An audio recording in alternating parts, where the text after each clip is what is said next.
Shalom, jemaat Tuhan. Berikut tata cara mengikuti liturgi doa puasa jemaat. Ambillah waktu tenang, tergantung kapan kesiapan jemaat. Bagi yang melaksanakan doa bersama keluarga atau kerabat, boleh berkumpul dan dipimpin oleh salah satu anggota keluarga atau kerabat. Siapkan Alkitab saudara, bacalah setiap bagian ayat yang telah ditentukan dengan bersuara. Kemudian doakanlah pokok-pokok doa yang telah ditentukan dalam liturgi dengan bersuara. Kemudian bacalah bagian renungan firman Tuhan dan ambil waktu untuk merefleksikannya ke diri pribadi. Ingat, firman Tuhan sebagai cermin. Kita merenung dan bercermin dari firman Tuhan. Selamat menikmati waktu bersama Tuhan dalam doa dan puasa hari ini. Jemaat yang dikasihi Tuhan kita, Yesus Kristus, marilah sejenak kita meninggalkan semua hiruk-pikuk kesibukan kita. Ambil waktu dalam hening dan mengarahkan hati serta pikiran kita kepada Tuhan. Dalam waktu yang singkat ini, kita akan memuji Tuhan dan berdoa. Ini waktu yang indah sebab kita bertemu dengan Tuhan. Sebab di mana 2 atau 3 orang berkumpul dalam namaku, di situ aku ada di tengah-tengah mereka. Bagi yang sendirian, Tuhan juga hadir beserta dengan engkau. Mari kita mengambil waktu hening bersaat teduh di hadapan Tuhan.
Yesaya 53 ayat 7.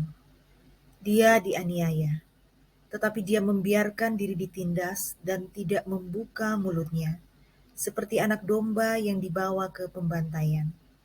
Seperti induk domba yang keluh di depan orang-orang yang menggunting bulunya, ia tidak membuka mulutnya. 1 Korintus 5 ayat 7. Sebab anak domba Paskah kita juga telah disembelih, yaitu Kristus. Yohanes 1 ayat 29. Lihatlah anak domba Allah yang menghapus dosa dunia. Wahyu 5 ayat 12.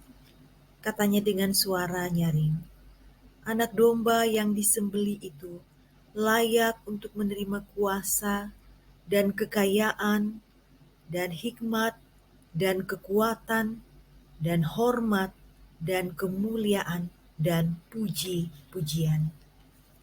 Wahyu pasal 12 ayat 11. Dan mereka mengalahkan dia oleh darah anak domba. Wahyu pasal 19 ayat 9. Lalu ia berkata kepadaku, tuliskanlah, berbahagialah mereka yang diundang ke perjamuan kawin anak domba.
Jemaat, mari berdoa untuk pokok doa yang pertama, yakni persiapan kita mengikuti ibadah Jumat Agung, Sabtu Sunyi, dan ibadah Paskah, agar baik diri kita sendiri maupun jemaat mengalami perjumpaan pribadi dengan Tuhan melalui rangkaian ibadah yang ada. Mari doakan mereka yang sudah undur dari Tuhan dan persekutuan, agar melalui momen Paskah ini mereka boleh kembali dimenangkan bagi Tuhan. Dan juga doakanlah agar melalui momen Jumat Agung dan ibadah Paskah, ada jiwa-jiwa yang dimenangkan bagi Tuhan.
Pokok doa yang kedua, doakanlah Sekolah Kristen Kalam Kudus Makassar.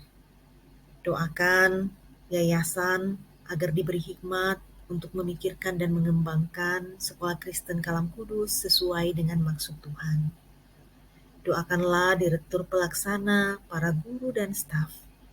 Juga doakanlah penerimaan siswa-siswi baru tahun ajaran 2023, dan juga kita berdoa untuk program sekolah yang inovatif agar Sekolah Kristen Kalam Kudus mampu bersaing di masa sekarang.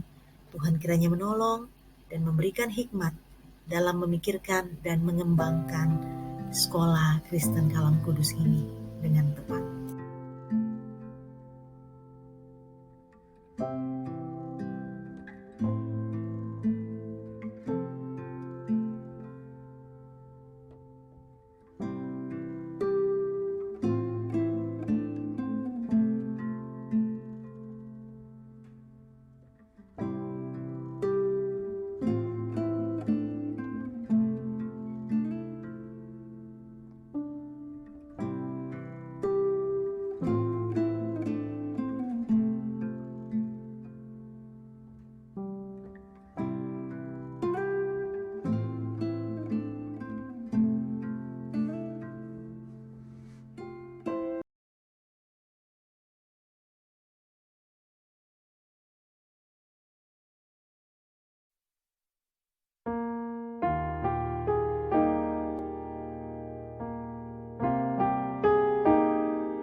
Renungan hari ini diambil dari surat 1 Petrus pasal pertama ayat 10 dan 11. Keselamatan itulah yang diselidiki dan diteliti oleh nabi-nabi yang telah bernubuat tentang kasih karunia yang diuntukkan bagimu.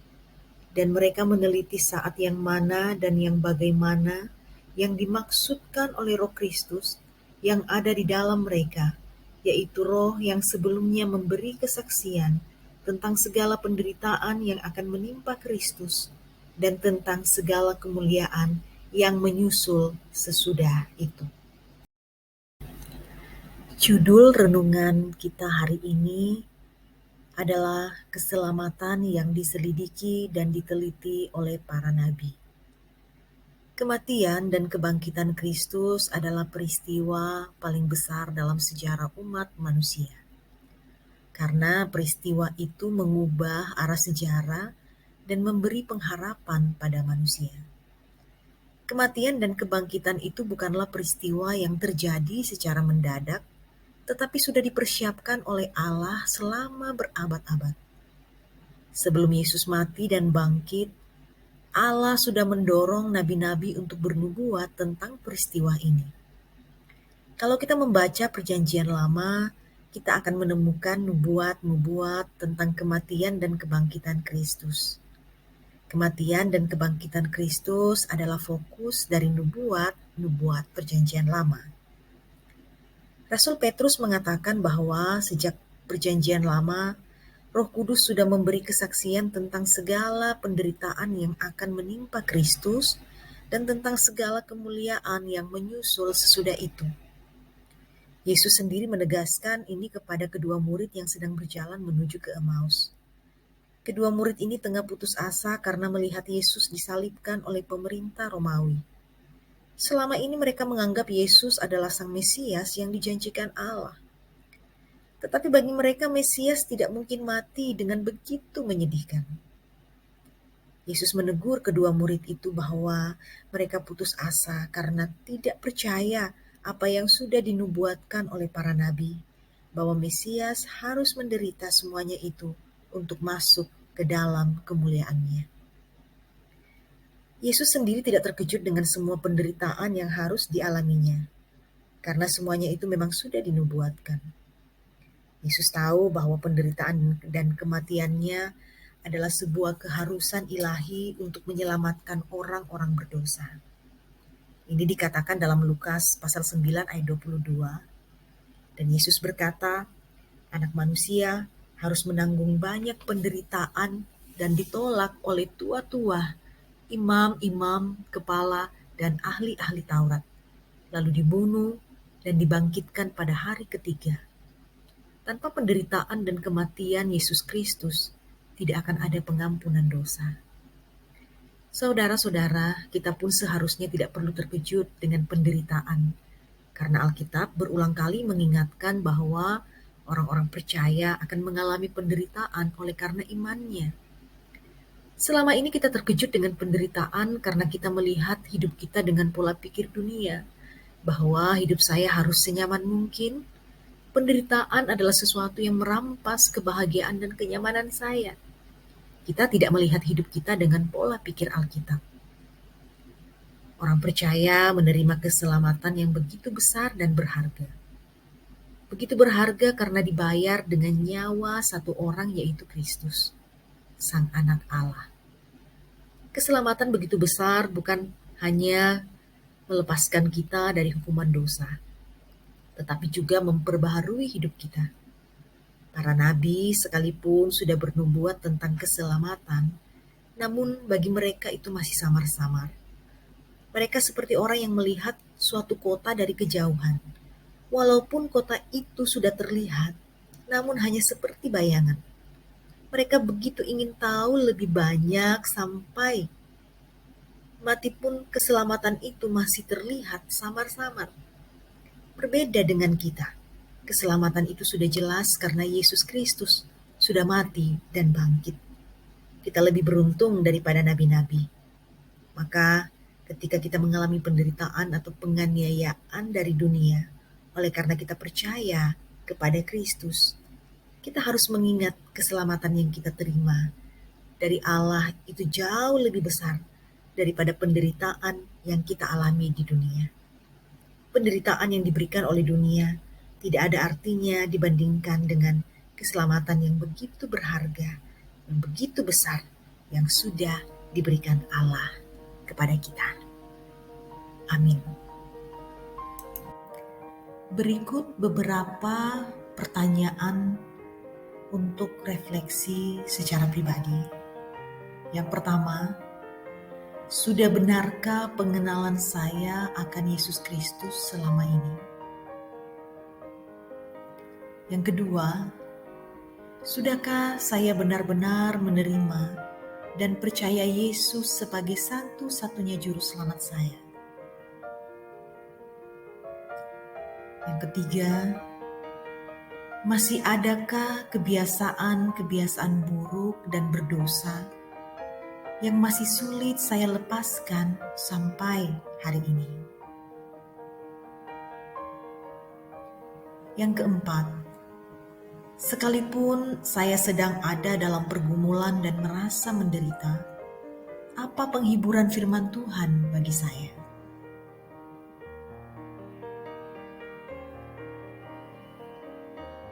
Dan yang terakhir, bagaimana atau apa yang harus saya lakukan sebagai bentuk saya menghargai anugerah keselamatan itu, meskipun saya sedang menderita karena pergumulan?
Mari kita berdoa untuk pokok doa yang ketiga. Doakanlah gereja Kalam Kudus Pos, agar Tuhan kiranya menolong gereja Pos mengembangkan pelayanan yang sudah Tuhan percayakan. Doakan agar jemaat Pos memiliki beban terlibat dalam pelayanan. Dan doakan agar setiap jemaat Tuhan memiliki beban untuk mencari jiwa melalui gerakan Andreas. Doakan pula agar jemaat Pos bertumbuh secara rohani. Jangan lupa doakan juga para hamba Tuhan, para pelayan, para aktivis, agar Tuhan senantiasa menolong, menuntun, dan menguatkan kita semua.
Doakanlah pokok doa yang berikut, yaitu doakan agar Tuhan menambahkan jiwa-jiwa baru melalui pelayanan kita.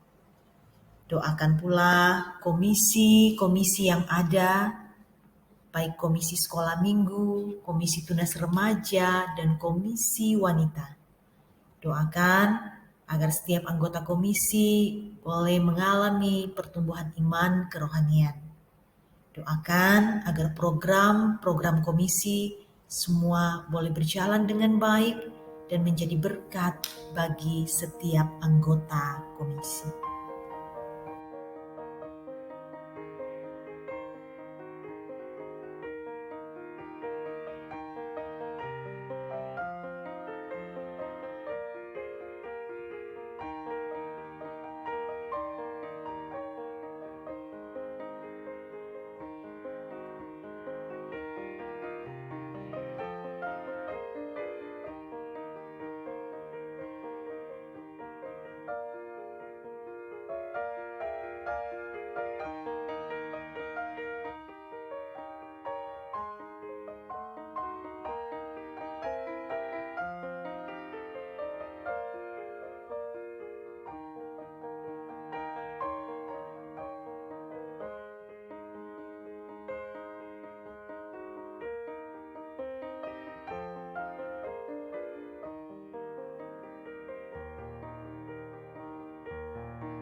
Pokok doa yang terakhir, doakanlah jemaat POS yang sudah lanjut usia, agar kiranya Tuhan terus menguatkan dan menopang, serta diberikan kesehatan dan semangat untuk beribadah. Berdoalah kemudian bagi pergumulan pribadi saudara, pergumulan akan kesehatan, keluarga, usaha pekerjaan, pendidikan, dan sebagainya. Mohon Tuhan kiranya menopang, memberi kekuatan dan hikmat dalam menyelesaikan setiap persoalan yang ada.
Terukur kasih-Mu Yesus, Kau telah mati gantikan diriku. Kau curahkan darah-Mu untuk tebus dosaku.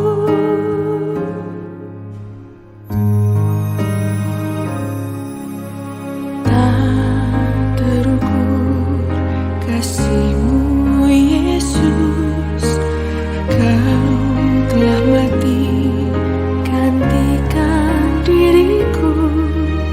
Kau curahkan darah-Mu untuk tebus dosaku.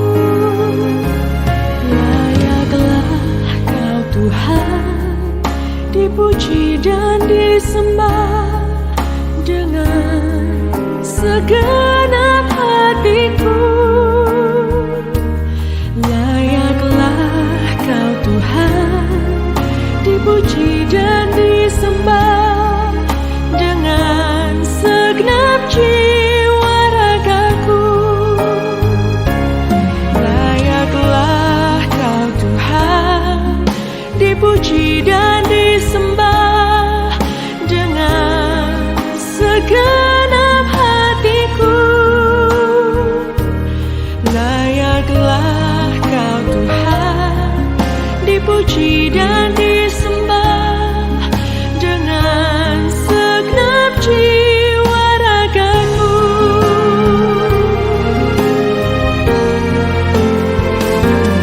Layaklah Kau Tuhan dipuji dan disembah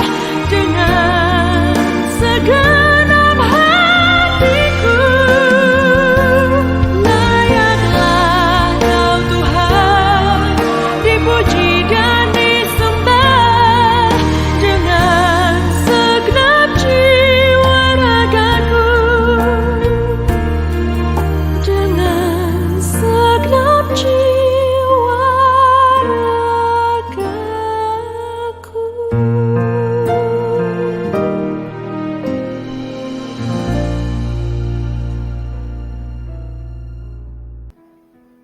Tuhan, mari kita berdoa. Terima kasih Tuhan Yesus atas segala anugerah, kasih dan kebaikan-Mu dalam hidup kami. Karena kasih-Mu, Engkau rela menanggung penderitaan dan kematian karena dosa-dosa kami.